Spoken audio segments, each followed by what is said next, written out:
Hi, everybody. Today I'm going to be giving you my reading plans for May, and I have not made a TBR video all year long. So I don't know why I'm starting now, but I guess I'm in the mood to do one. So here we are. I did do a TBR of the standalones and short story collections I wanted to read in 2024.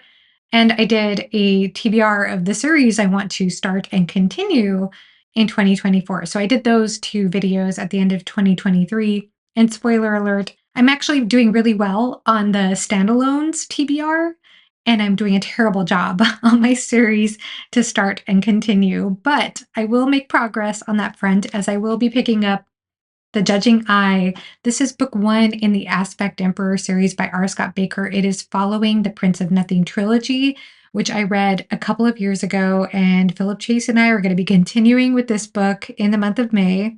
So this takes place, I think, sometime after the first trilogy. So I don't know how much I could say about it without giving away spoilers of who lives or whatever, but I understand that we are following some characters from that first trilogy, and this is dealing with someone who is a religious leader, somebody who's very manipulative. And this is in the aftermath of the Holy War that took place in the first trilogy. I understand that this particular secondary series is much darker than the first series, so I am going into it with that expectation.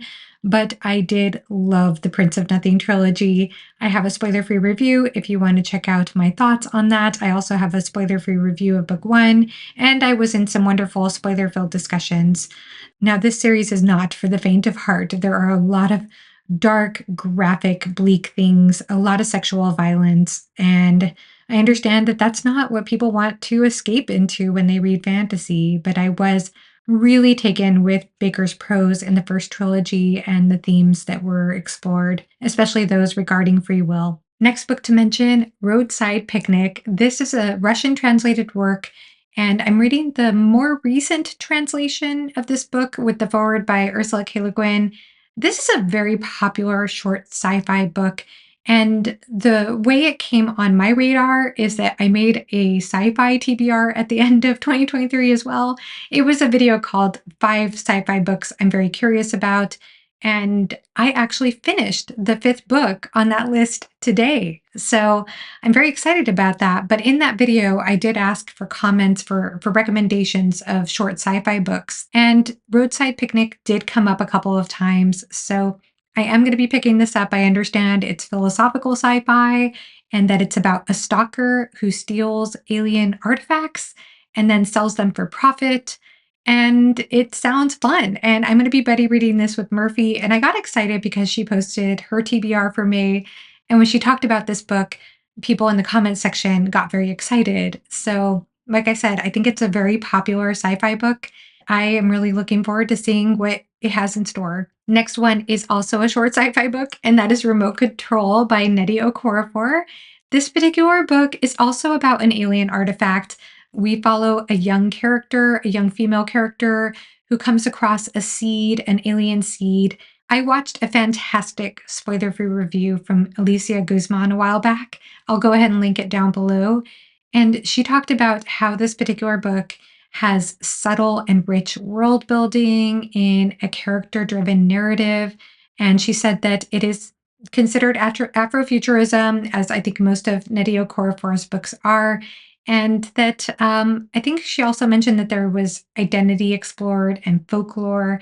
I read one other book by Nnedi Okorafor. I read Who Fears Death, I think is the name of that one. And that book was on my list of the 10 most dark and disturbing books I've ever read. That one was pretty bleak. And Remote Control is much shorter than that book. I imagine this book is not going to be as heavy as that one. I'm going to be buddy reading this one with Jimmy and Murphy. Now for one that was on my standalones/short story TBR for 2024, and that is The Paper Menagerie by Ken Liu. I bought this when I was in Singapore last year. I've been meaning to get to this. I know Kyle saw that I had this on my TBR. He also saw that I bought this. And so he asked to buddy read it with me. He already read it, but we're going to be buddy reading this together alongside Bookborn.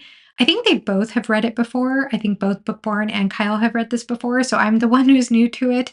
And so we're going to be reading it slowly over the next couple of months, which is a really good pace for me. And And it's good motivation for me to have a buddy read because I am the worst when it comes to short story collections. I'm just terrible about getting to them or prioritizing them. And this one is somewhat of a booktube darling, I would say. I have heard nothing but praise for this and for the Dandelion Dynasty, of course. I will get to the Dandelion Dynasty, by the way, by the end of the year, I hope. But this particular book, I understand that it's sci fi and fantasy interwoven in some really interesting stories. And it also weaves in historical fiction as well. So I have very high expectations for this. And I'm hoping that this will help me feel more encouraged to pick up more short stories. I've been doing a good job of picking up shorter fiction in general this year, but not necessarily short stories. And I'm excited to add my voice to those who are singing the praises of this book. I hope I'm one of them. An audiobook that I just picked up is Determined by Sapolsky, by Robert Sapolsky. Now, I read Sapolsky's book Behave, which is the biology of human behavior, a couple of years ago, and I had a wonderful discussion about that book over on my friend Angie's channel. I'll link the discussion down below. That particular book was so fascinating because it was this very compelling synthesis of human behavior from an evolutionary perspective, as Sapolsky is a primatologist, and also from an endocrinology perspective, going into hormones, going into psychology, going into sociology and history. I mean, there were so many different ways in which human behavior was observed, and it was so fascinating. By the end of the book, I actually had some emotional moments with this nonfiction book. And by the end, I felt as though Sapolsky was making a case at times for lack of free will. Well, this book that I'm going to be listening to, or that I just started via audio, Determined, is about living without free will. In the first half of the book, as I understand it, he is making a case for why, if you look at scientific research, there is strong evidence leaning towards us not having any free will at all. And in the second half of the book, he talks about what might happen if we acknowledge that, what life might be like if we acknowledge that we have no free will, like how that might affect the justice system, how that might affect our ways of perceiving other people or othering in general. So I'm really, really excited to get to this, though nervous. I think this is a very controversial topic, but I am curious about what what this is about from a scientific lens rather than I want free will to exist because that sounds good and that's what I want to believe, like the Rush song, but really looking at it beyond what I want and what the evidence is suggesting, if that makes sense, or what scientists are suggesting. So I will be listening to this book and let you know my thoughts. I might break down and buy a physical copy or check out a physical copy because I understand that there are some graphics in this book illustrating certain points. And I know that Sapolsky's been all over YouTube with interviews about this book. So you might want to check out some of those interviews, see if this book interests you, and I'll try to keep you updated on my thoughts. But it is going to be interesting to find out if I have free will or not, if I can control my TBR or not. Another book to mention that I've already started is Return to Eden by Philip Chase. I will likely not finish this book until mid to late June because I'm going to be hosting a discussion on it, and I'd rather be very fresh with my thoughts when I host that discussion.